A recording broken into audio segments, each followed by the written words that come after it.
How was the feel you have come and experienced in this heat? How was the feel? What extra you have seen in these cars?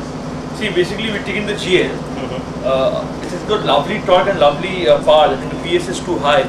And once we've taken the shaft, the initial shaft, there was a wheel spinning. So the differential lock, when it switched to the center differential lock, the wheel started stopping spinning. Stopped to spin, and then it started moving, and the spin stopped. Then we took the 35-degree gradient steep, and then we stopped the car at a particular point.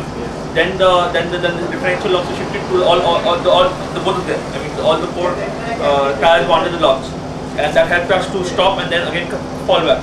Same happened with the left turn also. And then the best part was the upward hill control, or whatever you call it, some other you got a different technical name, right?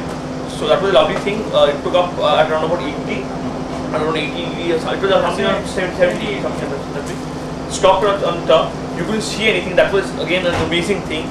And when it came down, she started off a new technology. That's we knew it as the HDC, the descent control, but again used a different name.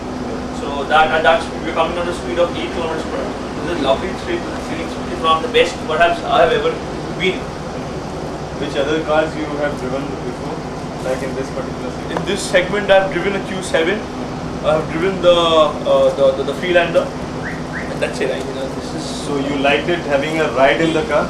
I didn't get an opportunity to drive both of them and at such steep terrains. Okay. Neither did I drive this. But I think by taking a ride, you would be confident enough that even though this kind of situation comes, you would be able to, Surely. Once you've got such technology with you, you're always safer than the rest. I really appreciate that you all have come in this heat. Thanks a lot. It was a pleasure from our side.